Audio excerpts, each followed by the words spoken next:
Dalam video kali ini, saya akan menceritakan film Marni Wewe Gombel, yaitu sosok hantu pribumi yang berperan sebagai hantu penculik anak-anak.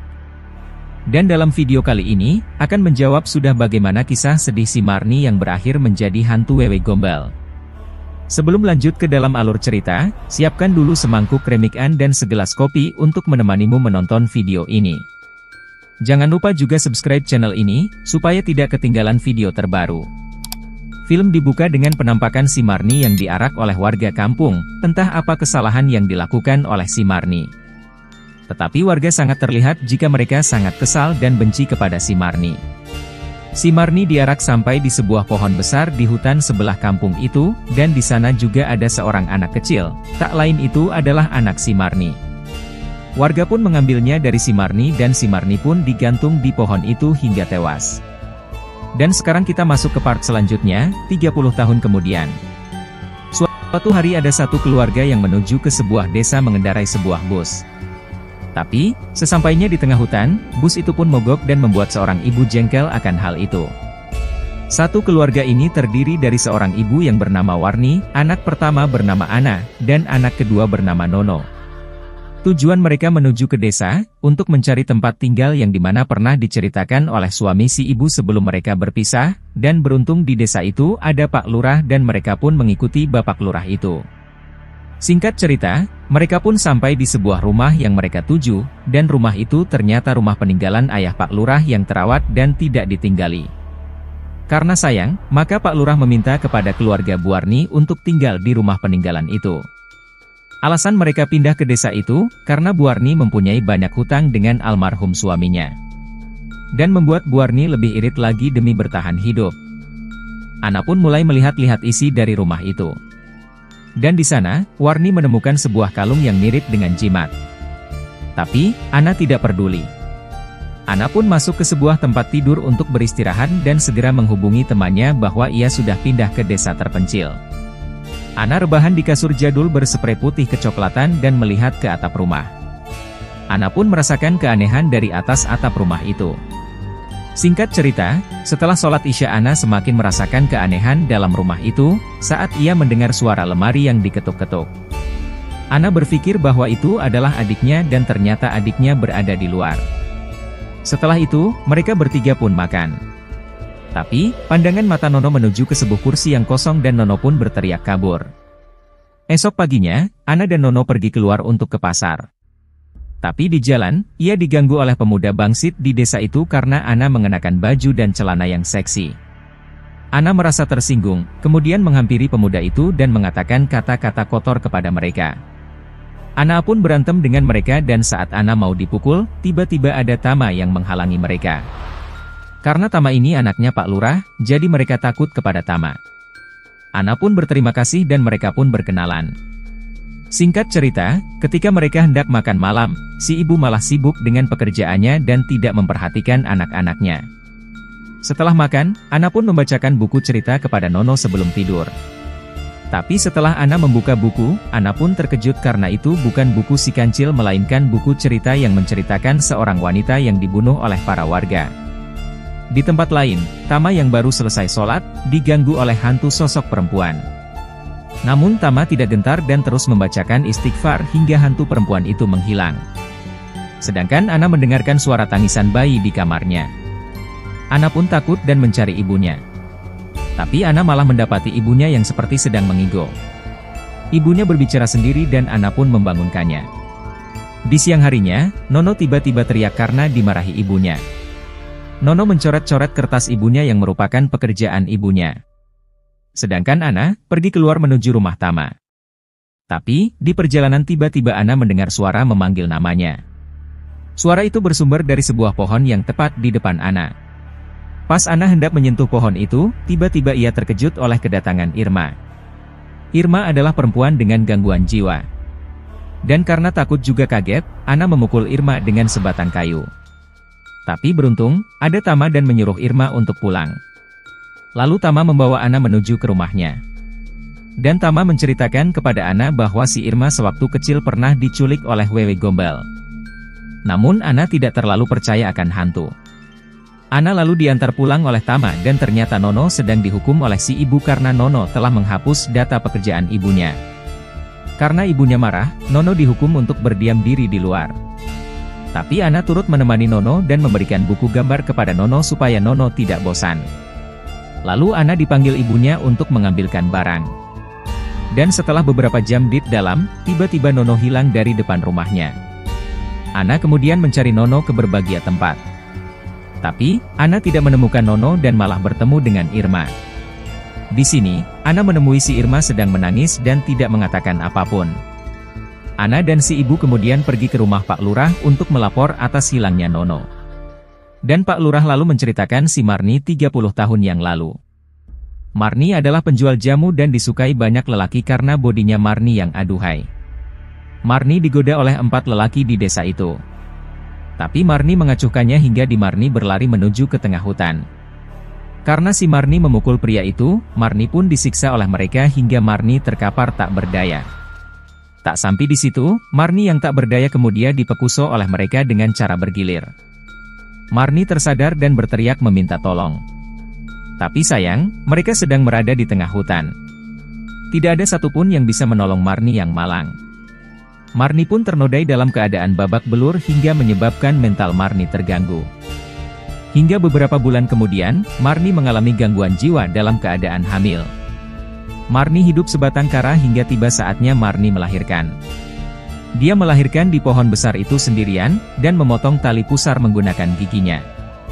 Setelah itu Marni menghampiri rumah seorang pria yang memperkosonya.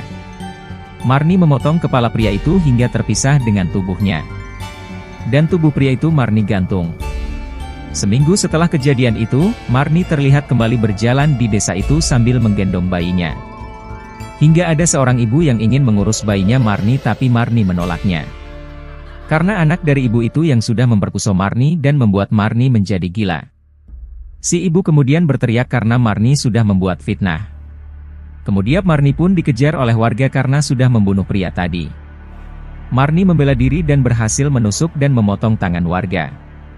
Tapi, warga berhasil menangkap Marni dan kemudian mengarak Marni dengan keadaan tidak berpakaian.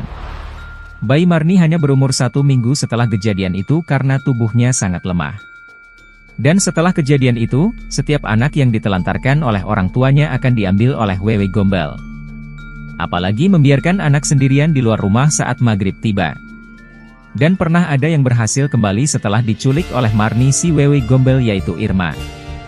Tapi setiap anak yang berhasil kembali pasti akan kena gangguan jiwa setelah diculik. Dan saat ini terjadi kepada Nono.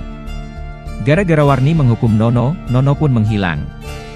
Ana pun berantem dengan ibunya. Tapi Pak Lurah mempunyai cara untuk memulangkan si Nono. Yaitu semua warga harus ikut mencari Nono ke seluruh pelosok desa sebanyak 7 kali putaran. Tapi ternyata hasilnya pun nihil dan Nono tidak diketemukan. Dan akhirnya, mereka melaporkan hal itu kepada polisi.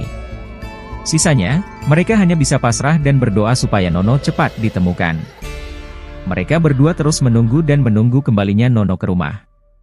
Hari demi hari mereka menunggu dan Ana mulai kehilangan iman. Ana menjadi sangat jarang beribadah karena Ana tidak menemukan jawaban dari setiap doanya.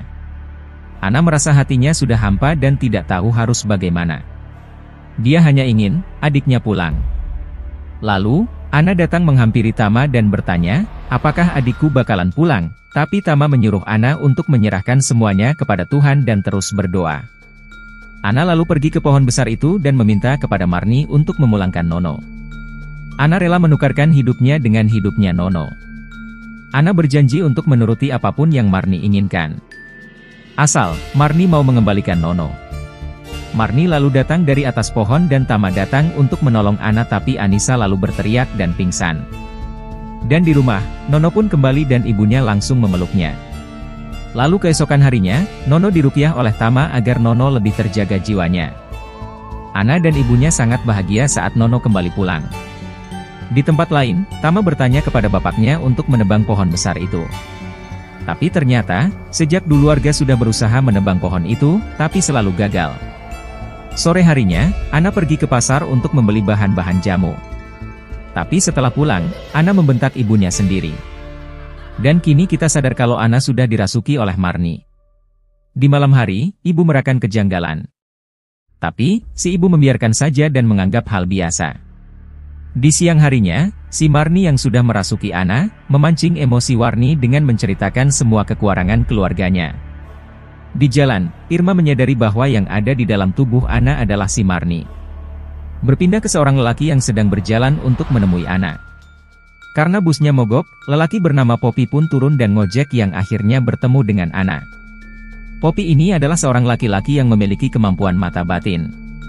Dan Poppy memberitahu bahwa ada banyak makhluk halus di rumah Ana. Dan ada satu sosok yang sangat berbahaya, yaitu Marni si Wewe Gombel.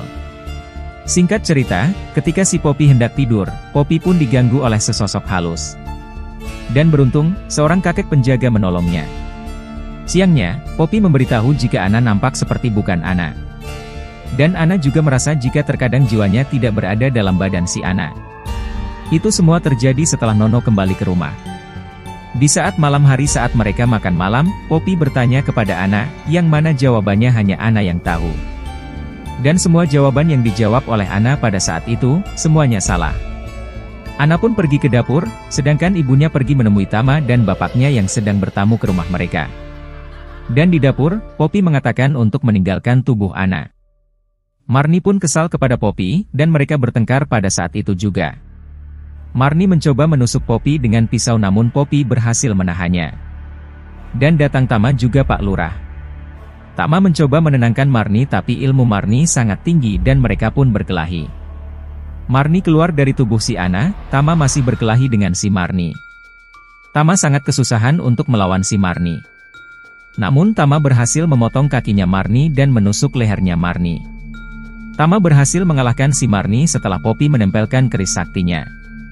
Ana lalu diikat untuk berjaga-jaga jika Marni kembali merasuki tubuh si Ana. Dan benar saja, Marni masuk lagi ke tubuh Ana dan berhasil menggigit Tama. Marni kembali memprovokasi semua orang yang ada di sana dengan fakta-fakta yang menyakiti hati mereka. Hingga akhirnya Marni pun kembali terbebas. Telinga Tama kembali digigit dan Tama pun tepar. Dan beruntungnya ada Irma. Dan Irma berhasil mengusir Marni dari tubuhnya Anissa dengan menjatuhkan diri mereka dari jendela rumah. Namun Marni kembali menjadi tubuh aslinya dan berhasil mengambil Nono dari Warni. Warni memohon-mohon untuk tidak mengambil Nono darinya karena Warni sangat sayang kepada Nono. Dia sama seperti Marni yang tidak mau kehilangan anaknya. Marni kemudian berbicara kepada Warni supaya Warni lebih sayang lagi kepada anak-anaknya dan jangan terlantarkan mereka. Marni pun memeluk Warni dan Marni pun menusuk perut Warni. Dan Warni pun mati dalam keadaan tubuh berlubang. Dan Marni berhasil mengambil Nono dan Nono terlihat rela diambil oleh Marni. Ana sempat melihat adiknya digendong oleh Marni. Nono satu-satunya harapan si Ana, diambil begitu saja oleh makhluk yang hina.